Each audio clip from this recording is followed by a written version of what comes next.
Trump ने Iran पर नए प्रतिबंधों का ऐलान कर दिया है, लेकिन ईरान और इजराइल के युद्ध को लेकर बड़ा फैसला मॉस्को में हो चुका है। पुतिन ने बहुत बड़ा मैसेज दिया है। पुतिन ने कहा है कि अब वो इस युद्ध की मूल वजह को खत्म करके दम लेंगे, लेकिन ट्रंप ने पुतिन के गुस्से को भड़काने वाला बड़ा कदम उठा लिया है। व्हाइट हाउस के ऊपर आसमान गरजने लगा और सामने आए दुनिया के सबसे बमबाज B-2 और साथ में दोनों तरफ F-35, दुनिया के खतरनाक फाइटर जेट, दुनिया के सबसे खतरनाक बॉम्बर के साथ उड़े। नीचे सलामी ले रहे हैं अमेरिका के राष्ट्रपति डोनाल्ड ट्रंप। एक बार फिर देखिए कैसे व्हाइट हाउस के ऊपर से गुजरा अमेरिका का B-2 और साथ में दोनों तरफ F-35। अपने सबसे खतरनाक बमबाजों को सलाम करते हुए ट्रंप ने भी कहा, अमेरिका ही दुनिया का बॉस है, क्योंकि अमेरिका ने उनके 6 महीने के कार्यकाल में वो करके दिखाया है जो आज तक नहीं हुआ। अमेरिकी राष्ट्रपति डोनाल्ड ट्रंप का कहना है कि मेरे ख्याल से राष्ट्रपति के रूप में मेरे करीब 6 महीने सबसे कामयाब कहे जाएंगे। मुझे लगता है कि वो कह रहे हैं कि ये सबसे अच्छे 6 महीने थे। मैं जानता हूं कि वो पिछले 2 हफ्तों के बारे में कह रहे हैं कि जहां तक जीत का सवाल है, ऐसा पहले कभी नहीं हुआ।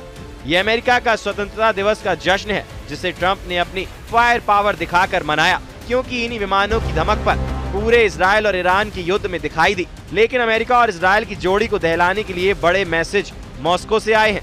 रूस के विदेशी मंत्री सरगेई लावरोव ने सऊदी अरब के विदेशी मंत्री के साथ मुलाकात के दौरान ऐसी बात कही जो तेल अवीव से लेकर वॉशिंगटन DC तक सबको परेशान कर सकती है। रूस ने अमेरिका और इजराइल दोनों को चेतावनी दी है कि ईरान के खिलाफ युद्ध खत्म हो चुका है, यानी अब जंग दोबारा नहीं होनी चाहिए या ईरान पर अब हमला बर्दाश्त नहीं किया जाएगा।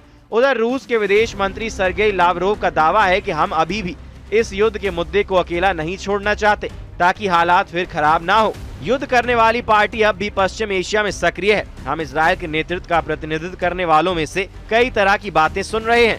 मैं उम्मीद करता हूं कि यूरोप के देश जिन्होंने IAEA बोर्ड ऑफ के सत्र में बहुत जल्दी में ईरान विरोधी फैसलों को बढ़ावा दिया, जबकि इसकी जरूरत महसूस नहीं की जा रही थी, वो देश अपनी जिम्मेदारी को समझेंगे। रूस के तेवर देखकर ईरान भी तैयार है। ईरान में IRGC कमांडर हुसैन सलामी की वर्दी को छूकर कसम खाई गई है कि इस बार हमला हुआ तो ना इजराइल बचेगा, ना ही अमेरिका के अड्डों को बख्शा जाएगा। मॉस्को से लेकर तेहरान तक ईरान और इजराइल का रुका हुआ युद्ध एक बार फिर उबाल खा रहा है। ईरान के सेना अध्यक्ष अब्दुल रहीम मूसवी का कहना है कि अगर ईरान अपनी विनाशकारी ताकत दिखाएगा तो अमेरिका भी नेतन्याहू को नहीं बचा पाएगा। ईश्वर की कृपा है कि हम तैयार हैं। ईरान के लोग भी किसी भी साजिश को शुरुआत में ही कुचलने के लिए तैयार हैं। ईरान और इजराइल का युद्ध पूरी दुनिया ने देखा और सबको लगा कि यही तीसरी विश्व युद्ध का ट्रिगर पॉइंट है। अब पूरी दुनिया को 2 हिस्सों में बांटा जाएगा और एक खेमा दूसरे खेमे पर इतने बम बरसाएगा कि इसका अंत दुनिया के खात्मे के साथ होगा। सरगेई लावरोव की अगली चेतावनी को समझिए, जो सीधे सीधे नेतन्याहू और डोनाल्ड ट्रंप को है। लावरोव यहाँ कहें कि पुतिन ने ट्रंप और नेतन्याहू को वॉर पार्टी करार दिया है। सरगेई लावरोव ने कहा कि रूस पूरी तरह अलर्ट है, क्योंकि पश्चिम एशिया में वॉर पार्टी इस वक्त बहुत ज्यादा एक्टिव है। लावरोव ने वॉर पार्टी का जिक्र किया, यानी इशारा साफ साफ इजराइल और अमेरिका पर है। पुतिन के सबसे भरोसेमंद लीडर्स में से एक हैं सरगेई लावरोव, और उनकी जुबान का मतलब है कि शब्द पुतिन के होते हैं, उसको आवाज देने वाले लावरोव होते हैं। ईरान और इजराइल के युद्ध में 12 दिन तक वो तबाही देखने को मिली है, जिसमें ईरान और इजराइल दोनों को बहुत बड़े बड़े झटके मिले हैं।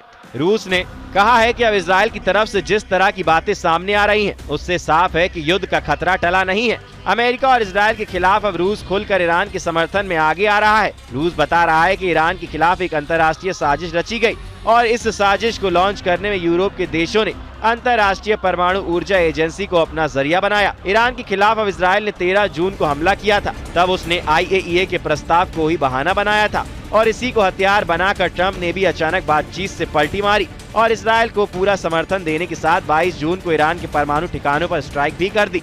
12 दिन के युद्ध यानी इजराइल के हमलों में ईरान को नुकसान तो बहुत ज्यादा हुआ, लेकिन इस जंग का फैसला अभी सीज फायर के साथ ही हुआ है, यानी ईरान और इजराइल दोनों अभी एक प्लेटफॉर्म पर हैं। बेशक जीत का ऐलान दोनों तरफ से किया जा रहा है।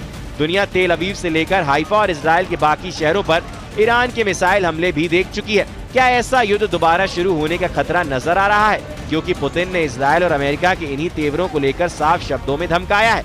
अब सवाल है कि रूस को ऐसा क्यों लग रहा है कि इजराइल और ईरान का युद्ध फिर से शुरू होने वाला है।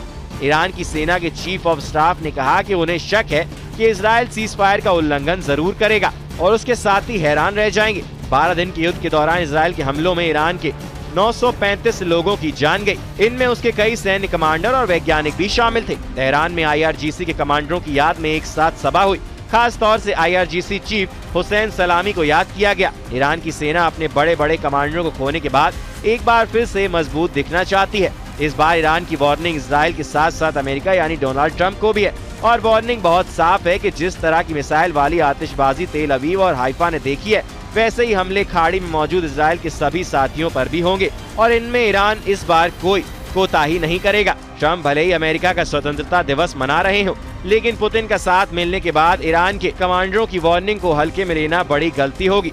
इजराइल के प्रधानमंत्री नेतन्याहू पहले ही कह चुके हैं कि उनके सामने एक दो नहीं बल्कि 7 फ्रंट हैं। इजराइल के सामने हमास फ्रंट भी खुला हुआ है।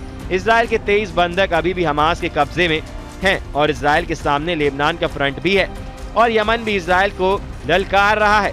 ये यमन की राजधानी सना की तस्वीर है जिस पर अमेरिका और इजराइल का हमला किसी वक्त हो सकता है।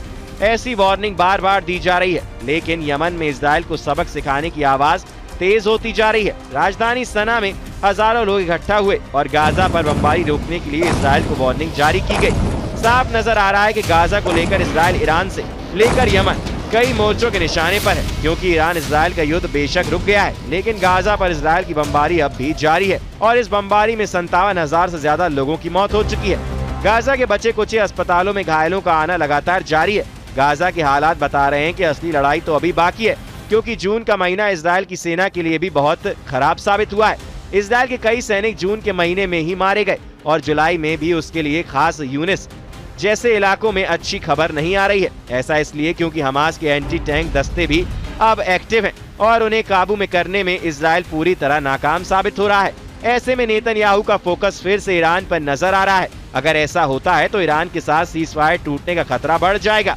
ये बात डोनाल्ड ट्रंप भी जानते हैं और मॉस्को में पुतिन तो ये बात बार बार बता रहे हैं। अगर ऐसा हुआ तो समझ लीजिए इस युद्ध को रोकना अब ट्रंप के लिए भी मुश्किल हो जाएगा और अब तो अमेरिका के B-2 बॉम्बर इजराइल को देने की बात हो रही है। यानी ट्रंप की रेंज से इजराइल और ईरान का युद्ध निकलता हुआ साफ नजर आ रहा है।